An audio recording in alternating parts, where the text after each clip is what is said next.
Hello, welcome to Social Post. This is Lalitendra Nath, founder of Golden Ratio Profile. Golden ratio profile intraday సిరీస్లో ప్రతి ఒక్క వీడియోని miss కాకుండా చూడండి. ఏ వీడియోని స్కిప్ చేయొద్దు. ఏ ఒక్క వీడియో మిస్ అయినా సరే మీకు కాన్సెప్ట్స్ అనేవి సరిగ్గా అర్థం కావు. కాబట్టి ఏ వీడియోని మిస్ అవ్వద్దు, ఏ వీడియోని స్కిప్ చేయకుండా ఫస్ట్ నుంచి లాస్ట్ వరకు చూడండి. Let's dive into the golden ratio profile intraday series. Trade setup for intraday. Options అయినా, గోల్డ్ అయినా, క్రిప్టో అయినా ఏదైనా సరే నేను పర్సనల్గా యూజ్ చేసే చార్ట్ టైం ఫ్రేమ్ వచ్చేసి 1 minute. అలాగని నా ఇంటెన్షన్ స్కాల్పింగ్ని ఎంకరేజ్ చేయడం కాదు. గేమ్ రూల్స్ తెలుసుకున్నప్పుడు మనం ఏ టైం ఫ్రేమ్లైనా ట్రేడింగ్ చేసుకోవచ్చు. 1 minute పర్టికులర్గా రిస్క్ అనేది చాలా తక్కువ ఉంటుంది కాబట్టి నేను 1 minute టైం ఫ్రేమ్ అనేది ప్రిఫర్ చేస్తాను. ఇండికేటర్ సెట్టింగ్స్ అనేది ఎలా సెట్ చేసుకోవాలో చూద్దాము. ముందుగా ఫస్ట్ ఆప్షన్ వచ్చేసి డిఫాల్ట్గా చార్ట్ అని ఉంటుంది. అది అలానే చార్ట్లో ఉంచుకోవాలి. ఇన్ కేస్ మీరు 15 minutes కన్నా తక్కువ టైం ఫ్రేమ్ వాడుతూ డే యొక్క సపోర్ట్ రెసిస్టెన్స్ని ఎట్ ఏ టైం చూడాలి అనుకుంటే అప్పుడు మాత్రం ఈ ఆప్షన్ ని మనం 15 minutes లో పెట్టుకోవాలి. గోల్డెన్ సపోర్ట్ రెసిస్టెన్స్ అనేది డిఫాల్ట్ గా ఎనేబుల్ అయి ఉంటుంది. అది అలానే ఉంచుకోవాలి. గోల్డెన్ సపోర్ట్ రెసిస్టెన్స్ యొక్క టైం ఫ్రేమ్ వచ్చేసి డిఫాల్ట్ గా 1 hour ఉంటుంది. అది కూడా అలానే ఉంచుకోవాలి. గోల్డెన్ సిపిఆర్ అనేది డిఫాల్ట్ గా ఎనేబుల్ అయి ఉంటుంది. గోల్డెన్ సిపిఆర్ యొక్క టైం ఫ్రేమ్ డిఫాల్ట్ గా 30 minutes ఉంటుంది. అది అలానే ఉంచుకోవాలి. పవర్ ప్యాటర్న్స్ అనేది డిఫాల్ట్ గా ఎనేబుల్ అయి ఉంటుంది. అది అలానే ఉంచుకోవాలి. స్కాల్పర్ ట్రెండ్ అనేది ఆప్షనల్ కాబట్టి మీరు కావాలి అంటే పెట్టుకోవచ్చు. ఈ స్కాల్పర్ ట్రెండ్ యొక్క మెయిన్ అడ్వాంటేజ్ ఏంటంటే మనం ట్రేడ్ ఎంటర్ అయ్యేటప్పుడు మనకి ఒక కైండ్ ఆఫ్ కాన్ఫిడెన్స్ ని ప్రొవైడ్ చేస్తుంది. బ్రేక్అవుట్ ఐడెంటిఫైర్ అనేది డిఫాల్ట్ గా ఎనేబుల్ అయి ఉంటుంది. దాన్ని అలానే ఎనేబుల్ చేసుకుని ఉంచుకోవాలి. ఫెయిర్ వాల్యూ గ్యాప్ అనేది ఆప్షనల్. ఫెయిర్ వాల్యూ గ్యాప్ కావాలంటే ఎనేబుల్ చేసుకోవచ్చు. ఫెయిర్ వాల్యూ గ్యాప్ యొక్క టైం ఫ్రేమ్ వచ్చేసి చార్ట్ లో పెట్టుకోవాలి. ఫెయిర్ వాల్యూ గ్యాప్ యొక్క మెయిన్ అడ్వాంటేజ్ ఏంటి అంటే మనం ఒక డెసిషన్ మేకింగ్ తీసుకున్న తర్వాత ట్రేడ్ ఎంటర్ అవ్వాలా వద్దా అన్న కన్ఫ్యూజన్ ఏదన్నా ఉంటే ఆ పర్టికులర్ సిచ్యువేషన్ లో ఎఫ్ఈజీ కనుక సపోర్ట్ చేస్తే మనం వెంటనే ట్రేడ్ అనేది తీసుకోవచ్చు. లాస్ట్ లో 60 కౌంట్ లేబుల్స్ అనే ఆప్షన్ ఉంటుంది. ఇది కూడా మనకు ఆప్షనల్. దీని అడ్వాంటేజ్ ఏంటి అనేది మనం తర్వాత వీడియోలో చూస్తాము. సో ఇది కూడా మనం కావాలి అంటే ఎనేబుల్ చేసుకోవచ్చు. ఇంట్రాడేలో మనకి మోస్ట్ సక్సెస్ఫుల్ ఫార్ములా ఏంటి అంటే 45° trend angle plus volume plus golden CPR. ఒక ట్రేడ్ తీసుకునే ముందు మనం 4 రూల్స్ సాటిస్ఫై అయ్యా లేదా అనేది ప్రతిసారి చెక్ చేసుకోవాలి. రూల్ నెంబర్ 1, కరెంట్ అవర్ లో ఫ్రెష్ గా ట్రెండ్ యాంగిల్ అనేది బ్రేక్ అయి ఉందా లేదా అట్లీస్ట్ లాస్ట్ అవర్ అయ్యేసరికి లాస్ట్ 1-2 minutes లో అన్న ఫ్రెష్ గా ట్రెండ్ యాంగిల్ బ్రేక్ అయి ఉందా లేదా చెక్ చేసుకోవాలి. రూల్ నెంబర్ 2, సిపిఆర్ అనేది ట్రెండ్ యొక్క డైరెక్షన్ కి అనుకూలంగా ఉందా లేదా అనేది చెక్ చేసుకోవాలి. రూల్ నెంబర్ 3, వాల్యూమ్ ప్రొఫైల్ అనేది ట్రెండ్ డైరెక్షన్ కి అనుకూలంగా ఉందా లేదా అని చెక్ చేసుకోవాలి. రూల్ నెంబర్ 4, మొదటి 3 కండిషన్స్ సాటిస్ఫై అయిన తర్వాత ఆ 3 కండిషన్స్ కి అనుకూలంగా మన ప్రైస్ యాక్షన్ ఉందా లేదా అనేది చెక్ చేసుకోవాలి. ఎప్పుడైతే ఈ 4 కండిషన్స్ సాటిస్ఫై అవుతాయో అక్కడ మాత్రమే మనం ట్రేడ్ అనేది తీసుకోవాలి. జనరల్ గా ఆప్షన్స్ ట్రేడింగ్ చేస్తాం కాబట్టి ఈ ఇండికేటర్ని మనం ఆప్షన్స్ మీద కూడా యూస్ చేసుకోవచ్చు. కాల్ ఆప్షన్, పుట్ ఆప్షన్ మీద కూడా చాలా నీట్గా వర్క్ అవుతుంది. ముందుగా డే స్టార్ట్ అయినప్పుడు ఫస్ట్ 1 hourలో ట్రెండ్ అనేది ఎలా డ్రా చేసుకోవాలో తెలుసుకుందాం. ఆల్రెడీ మనం WD గ్యాన్ ట్రెండ్ ఐడెంటిఫికేషన్లో ట్రెండ్ అనేది ఎలా డ్రా చేయాలో తెలుసుకున్నాము. కానీ ఇక్కడ పర్టికులర్గా మనం ఫస్ట్ 1 hourకి డ్రా చేయాల్సి వచ్చినప్పుడు ప్రీవియస్ డే లాస్ట్ 1 hour తర్వాత ఒక 15 minutes మనకి ఎక్స్ట్రా సెషన్ అనేది ఉంటుంది. ఇక్కడ ట్రెండ్ అనేది ఎలా డ్రా చేయాలనేది ఫస్ట్ పాయింట్. ఇక్కడ మనకి 1 hour support, 15 minutes support, 1 hour resistance, 15 minutes resistance. ఈ 2 సపోర్ట్స్ లో లోయెస్ట్ సపోర్ట్ ఏది, ఈ 2 రెసిస్టెన్స్ లో హైయెస్ట్ రెసిస్టెన్స్ ఏదో ఫస్ట్ ఐడెంటిఫై చేసుకోవాలి. ఇక్కడ మనకి లోయెస్ట్ సపోర్ట్ ఇది, హైయెస్ట్ రెసిస్టెన్స్ ఇది. కాబట్టి ఇప్పుడు ఫిబొనాకీ ఫ్యాన్ ని ఈ లోయెస్ట్ సపోర్ట్ కానీ స్టార్టింగ్ పాయింట్ అనేది ఇక్కడ నుంచి స్టార్ట్ చేస్తాను. ఇక్కడ క్లిక్ చేసి హైయెస్ట్ పాయింట్ ఈ రెసిస్టెన్స్ హైయెస్ట్ కాబట్టి ఇక్కడ వరకు వచ్చి ఆ హైయెస్ట్ రెసిస్టెన్స్ యొక్క లాస్ట్ పాయింట్ మీద క్లిక్ చేస్తాను. ఈ విధంగా లోయెస్ట్ సపోర్ట్ నుంచి హైయెస్ట్ రెసిస్టెన్స్ వరకు తీసుకుని ఈ ఫ్యాన్ అనేది ఇలా డ్రా చేసుకోవాలి.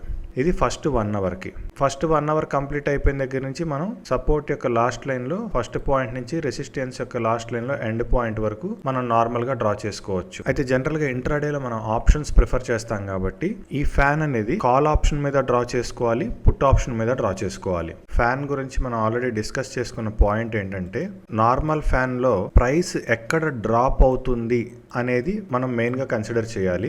ఇన్వర్టెడ్ ఫ్యాన్లో ఎక్కడ ప్రైస్ రైజ్ అవుతుంది అనేది మనం మెయిన్గా చూసుకోవాలి. అయితే ఆప్షన్స్ పాయింట్ ఆఫ్ వ్యూలో మనం కాల్ ఆప్షన్కి నార్మల్ ఫ్యానే డ్రా చేసుకుంటాము, పుట్ ఆప్షన్కి నార్మల్ ఫ్యానే డ్రా చేసుకుంటాము. కాబట్టి రెండు ఒకే రకంగా ఫ్యాన్ డ్రా చేస్తున్నాం కాబట్టి ట్రేడింగ్ పాయింట్ ఆఫ్ వ్యూలో call option low angle break అవుతుంటే పుట్ కొనుక్కోవాలి, put option low angle break అవుతుంటే కాల్ కొనుక్కోవాలి. నెక్స్ట్ వాల్యూమ్ ప్రొఫైల్ ని మనం ప్రతి హాఫ్ అన్ అవర్ కి డ్రా చేసుకోవాలి. ఇక్కడ మనకి ప్రతి హాఫ్ అన్ అవర్ కి సిపిఆర్ వస్తుంది కాబట్టి ఎక్కడైతే మనకి సిపిఆర్ స్టార్టింగ్ పాయింట్ నుంచి ఎండింగ్ పాయింట్ వరకు ఉందో అక్కడ మనం ప్రతి హాఫ్ అన్ అవర్ కి వాల్యూమ్ ప్రొఫైల్ అనేది డ్రా చేసుకోవాలి. ట్రెండ్ ప్రకారం మనం ఎప్పుడైనా కానీ ఫ్యాన్ లో ఎప్పుడైతే లేటెస్ట్ గా యాంగిల్ అనేది క్రాస్ అవుతుందో ఆ పాయింట్ దగ్గర మనం ఫస్ట్ ట్రేడింగ్ గురించి ఆలోచించుకోవాలి. రిమైనింగ్ పార్ట్ అంతా మనం ట్రేడింగ్ పాయింట్ ఆఫ్ వ్యూ లో ఉండకూడదు, గేమ్ ను అబ్జర్వ్ చేస్తూ ఉండాలి. ఎప్పుడైతే మనకి యాంగిల్ కట్ అవుతుంది అన్న ఆలోచన వస్తుందో అప్పుడు మనం గడిచిన హాఫ్ అన్ అవర్ యొక్క వాల్యూమ్ ప్రొఫైల్ ని డ్రా చేసుకోవాలి. ఇలా డ్రా చేసుకున్న తర్వాత ఇక్కడ మనకి యాంగిల్ కట్ అవుతుంది, యాంగిల్ కటింగ్ తో పాటు ఇక్కడ మనకి వాల్యూ ఏరియా హై కన్నా కూడా బ్రేక్అవుట్ ఐడెంటిఫైర్ అనేది కిందకు వచ్చేసింది. కాబట్టి ఇక్కడ మనం వాల్యూ ఏరియా హై అక్కడే ఉంది, మన సిపిఆర్ అక్కడే ఉంది, ట్రెండ్ ఎడ్జ్ కూడా అక్కడే ఉంది. కాబట్టి ఇక్కడ ఉన్న వాటిల్లో ఏది హైయెస్ట్ ఉంటే దాన్ని మనం స్టాప్ లాస్ గా పెట్టుకుని, ఇక్కడ సిపిఆర్ అనేది హైయెస్ట్ ఉంది కాబట్టి ఇక్కడ మనం స్టాప్ లాస్ పెట్టుకుని పుట్ ఆప్షన్ ని కొనుక్కోవాలి. పుట్ ఆప్షన్ ని ఎంత వరకు హోల్డ్ చేయాలి అంటే ఈ కాల్ ఆప్షన్ లో మనకి ప్రైస్ నెక్స్ట్ యాంగిల్ వరకు ఎప్పుడైతే వస్తుందో అప్పటి వరకు కూడా పుట్ ఆప్షన్ అనేది హోల్డ్ చేసుకోవచ్చు. ఇక్కడ మనకి 1 to 60 లేబుల్స్ వస్తూ ఉంటాయి. ఈ లేబుల్స్ యొక్క మెయిన్ ఇంటెన్షన్ ఏంటి అంటే మనకి 30 మినిట్స్ అయిపోతుంది, 30 మినిట్స్ కరెక్ట్ గా ఎక్కడ అయిపోతుంది అనేది ఎవ్రీ టైం మనం టైం చూసుకోవాల్సిన అవసరం లేకుండా 29 నంబర్ రాగానే ఓకే నెక్స్ట్ మినిట్ లో మనకి 30th మినిట్ అవుతుంది అని మనకు ఒక ఇండికేషన్ లాగా ఈ నంబర్స్ అనేవి వర్క్ అవుతాయి. అయితే ఈ ఇండికేషన్ వల్ల మనకి మెయిన్ అడ్వాంటేజ్ ఏంటి అంటే మనం ఎవ్రీ టైము మనం 30th క్యాండిల్ అయిపోయిన తర్వాత కొత్త సిపిఆర్ వచ్చిన తర్వాత మనం డ్రా చేసుకోకుండా ఎప్పుడైతే 29 క్యాండిల్స్ వచ్చేస్తాయో సో 1 to 29 కి మనం వాల్యూమ్ ప్రొఫైల్ అనేది డ్రా చేసి రెడీగా పెట్టుకుంటే అప్పటికే మనకు ఒక ఐడియా అనేది వస్తుంది. ఒకవేళ మనం ప్రీవియస్ హాఫ్ అన్ అవర్ లో కనుక ట్రేడ్ తీసుకుని ఉంటే ఆ ట్రేడ్ అనేది కంటిన్యూ చేయాలా లేదా అనేది క్లారిటీ వస్తుంది. తర్వాత 30th క్యాండిల్ అవ్వగానే జస్ట్ దాన్ని మనం ఇలా ఎక్స్టెన్షన్ చేసుకుంటే సరిపోతుంది. ఇక్కడ మనకి సిపిఆర్ వాల్యూమ్ ప్రొఫైల్ రెండు సపోర్ట్ చేశాయి. ఇక్కడ మార్కెట్ బయింగ్ సినారియోలో ఉంది, మార్కెట్ అనేది పెరిగే అవకాశం ఉంది. అయితే ఇక్కడ మనకి ప్రైస్ రీట్రేస్మెంట్ వస్తుందా రాదా అనేది మనకు కన్ఫ్యూజన్ ఉండే అవకాశం ఉంటుంది. మనం ఎంటర్ అవ్వాలి అనుకుంటున్న సిచ్యువేషన్ లో ఎఫ్ఈజీలు కనుక ఫామ్ అయితే మనకి ప్రైస్ రీట్రేస్మెంట్ వచ్చే అవకాశం తక్కువ ఉంటుంది. అయితే ఎఫ్ఈజీ యొక్క విడ్త్ కూడా తక్కువ ఉన్న చోటనే మనం ఎఫ్ఈజీని ఎక్కువగా వాడుకోవాలి. ఎఫ్ఈజీ విడ్త్ ఎక్కువ ఉన్న చోట ఎఫ్ఈజీని మనం స్టాప్ లాస్ గా పెట్టలేము. ఇక్కడ ఎఫ్ఈజీ విడ్త్ మనకు తక్కువ ఉంది కాబట్టి ఇట్లా సపోర్ట్ చేసిన చోట మనం డైరెక్ట్ గా ఎంట్రీ అనేది తీసేసుకోవచ్చు. సో ఏ సిచ్యువేషన్ లో మనం ప్రైస్ రీట్రేస్మెంట్ కోసం వెయిట్ చేయాలి, ఏ సిచ్యువేషన్ లో మనం ప్రైస్ రీట్రేస్మెంట్ కోసం వెయిట్ చేయకూడదు అంటే ఎప్పుడైతే మనకి ట్రేడ్ ఎంటర్ అవ్వాలి అని డిసైడ్ అవుతామో కరెక్ట్ గా అదే సిచ్యువేషన్ లో మనకి ఎఫ్ఈజీ ఫామ్ అయితే అటువంటి సిచ్యువేషన్స్ లో ప్రైస్ రీట్రేస్మెంట్ అనేది మనకి రాకపోవచ్చు. సో ఆ పాయింట్ లో కూడా మనకి ఎఫ్ఈజీ అనేది బాగా హెల్ప్ అవుతుంది. అలానే ఇక్కడ మనకి ఎఫ్ఈజీ అనేది ఇంకా మనకి ఫ్రెష్ సిపిఆర్ స్టార్ట్ అవ్వక ముందే ఒక 4-5 క్యాండిల్స్ ముందే ఎఫ్ఈజీ అనేది వచ్చేసింది. అంటే మనం నెక్స్ట్ సిపిఆర్ లో మనం ట్రేడ్ అనేది పాజిటివ్ గా ఎంటర్ అవ్వచ్చు అనేది ముందు నుంచి ఒక ఇండికేషన్ వస్తుంది. కాబట్టి ఎఫ్ఈజీని స్కాల్పర్ ట్రెండ్ ని మనం ఎప్పుడైనా వాడాలి అనుకుంటున్నప్పుడు మన రూల్స్ అన్ని ఫాలో అయిన తర్వాత మాత్రమే వీటిని ఉపయోగించుకోవాలి. డైరెక్ట్ గా ఎఫ్ఈజీని బేస్ చేసుకుని స్కాల్పర్ ట్రెండ్ ని బేస్ చేసుకుని ఎక్కడ ఎంట్రీస్ అనేవి తీసుకోకూడదు. స్కాల్పర్ ట్రెండ్ ఎఫ్ఈజీ అనేది మనల్ని ఓవర్ ట్రేడింగ్ చేయడానికి బాగా సహకరిస్తాయి. కాబట్టి మనం చాలా కంట్రోల్డ్ గా ట్రెండ్ యాంగిల్, వాల్యూమ్, సిపిఆర్ ఈ మూడిటి మీద డిపెండ్ అవ్వాలి.